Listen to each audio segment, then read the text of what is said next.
I don't think I want to do this anymore. Right. Why should life be easy? Right. Why should it be easy? I agree. We should want challenges in life, to challenge ourselves, to challenge our family. It just grows you and makes you stronger. Today is going to be a little different because we have an exciting guest here on our show. So if you don't know Dutch from Keeping It Dutch YouTube channel, how long have you been doing YouTube? Going on 10 years. 10 years. Yeah. Wow. So today I thought this was a great way to just introduce something that we've been talking about. You know, we talk about living in the city or kind of changing the way that we look at sustainability, preparedness, and building a homestead. Well, Dutch did it. I mean, he sold everything and just kind of moved to this off-grid style life. So we're going to just jump into 3 things that he thinks everyone should pay attention to, especially when they're looking at maybe doing this, starting this new life, or what are some things that we need to prepare ourselves to do when it comes to making the plunge to move and sell it all. So let's jump into it today on this video. It's going to be a good one. It starts right now.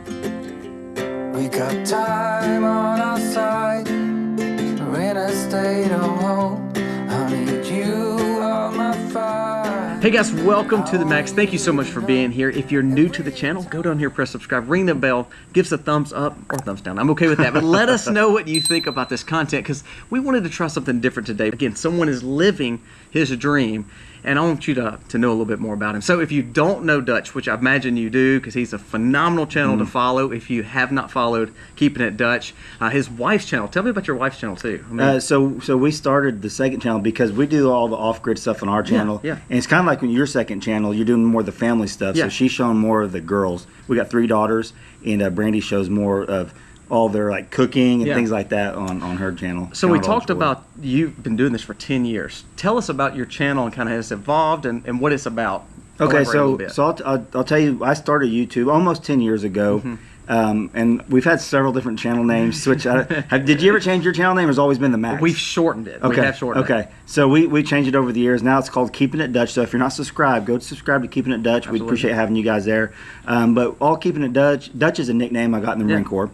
I served in the Marines for 4 years. I did a tour over in Iraq, came back home, got married, started having kids. But Dutch was a nickname, so it's keeping it real, like Keeping It Dutch. That's where that comes into play. But I lost my dad at a young age. I didn't have dad growing up, and then when I started having kids, I was like, I came onto YouTube. I found YouTube, found the videos, and I was like, man, this would be an awesome way to start recording what I'm doing and the kids are doing. If something ever happened to me, they can go watch the videos and have memories of me. Because I never had memories of my dad. Yeah, that's great. So that's how we all got started. That's how I got started on YouTube. Yeah. Making memories so the kids can watch if something ever happened to me. So from where that was and now how you've kind of made this change, do you feel like your channel's evolved? As we came up in the last 10 years, I was showing how to make chicken coops, how to do this, the self-reliant stuff, a lot of the stuff that you guys are living here on your house. And now we do a lot of family vlogs, but we're doing an off-grid build, and we're showing that stuff.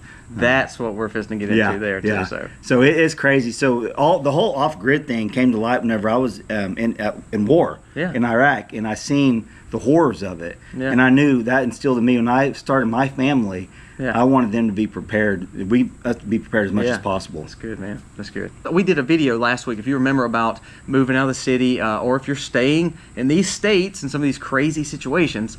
Are you ready? Are you prepared, or is it better for you to move out? We have tons of comments of people saying, you know, I would love to move, but my spouse is not in it. All that stuff. So let's discuss it now. So, what would you say is the top things, the top items to say, hey, you need to consider this before you sell it all and move?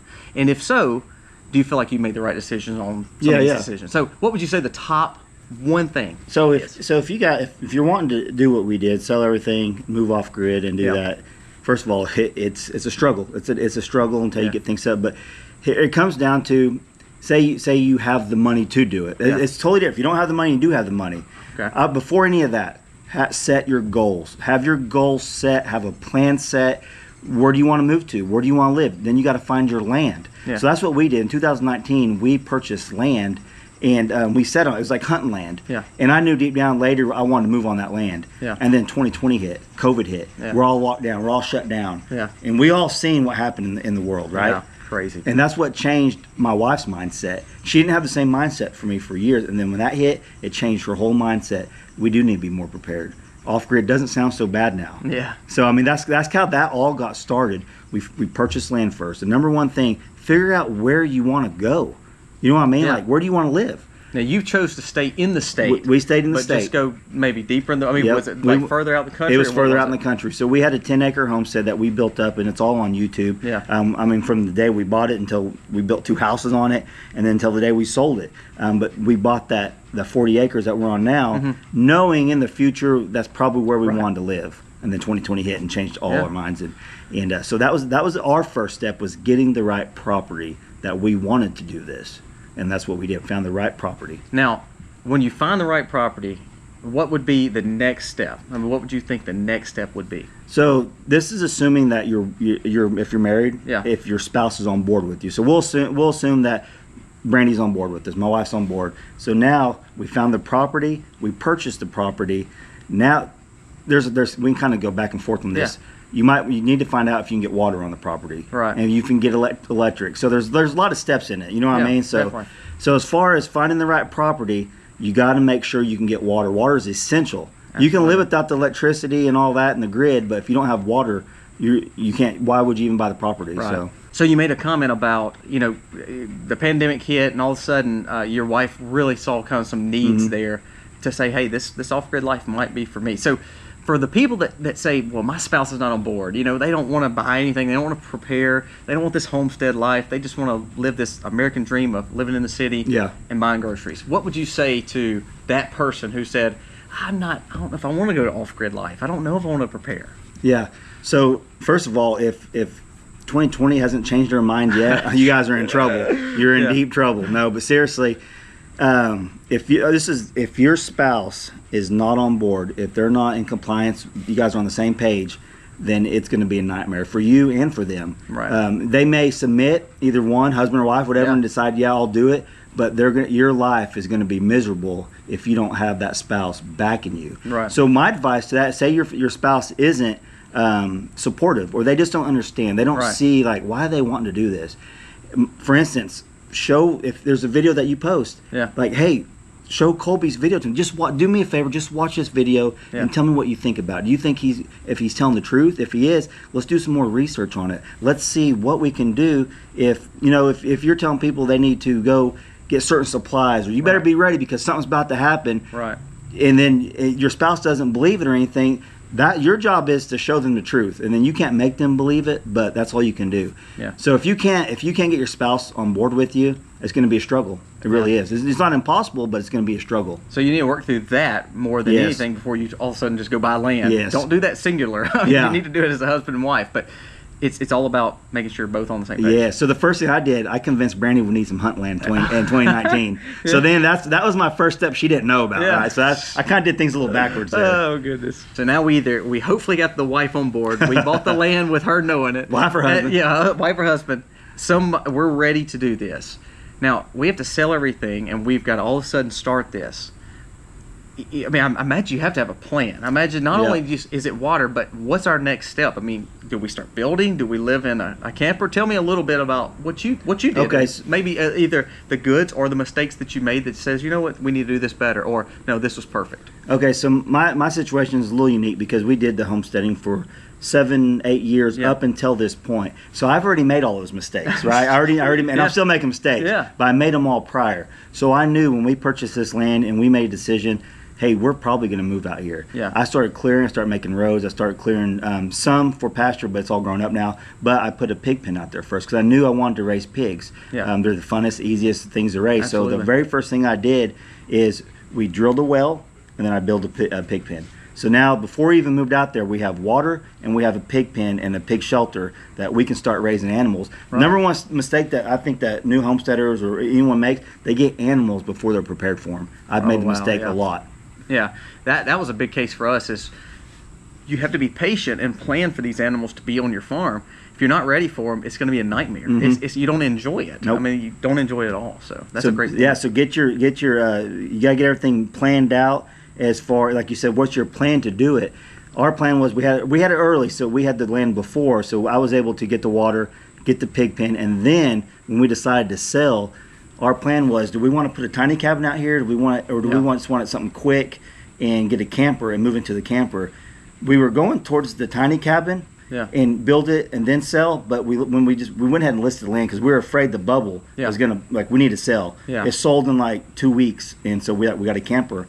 Got the camper moved out there. So in the meantime, when we listed it, I started getting the pad ready. I got all the stuff ready for the camper itself. Got a septic system installed. So just to make our life a little bit easier. So that was the first thing we did, other than the pig pen and the water, is I got everything ready for the camper. We had to have a living situation, and we needed one immediately. All right, now for people who think that, well, you're single or you have a husband and wife, and it's going to be easy. But what about for the people who's got families? Well, I mean, you have children, so you're doing this and making this life change with children. So how hard was that? Was that an experience or what? So God has blessed us with 3 beautiful daughters that they've grown up in the church. They know, they trust us. Right. They trust us. They're not defiant. So when we say this is what we're going to do, to them it was all fun. Oh, we're going to go camping for a couple weeks. Well, 2 years later, right? So that it was, at first it was fun for the kids. You know, it was something new.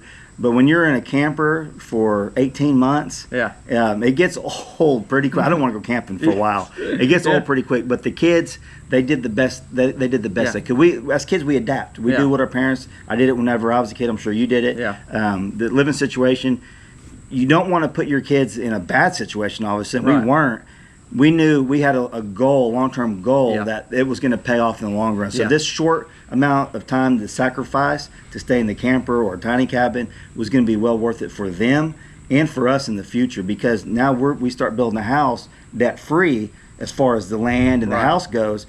Something happens to us, they got all this and it's paid for. So that was our thing, is we can do this and not take money out to borrow against it. You know what I mean? So he talked about the camper. We did the same thing when we actually kind of moved to our homestead, and I know y'all have seen that in videos.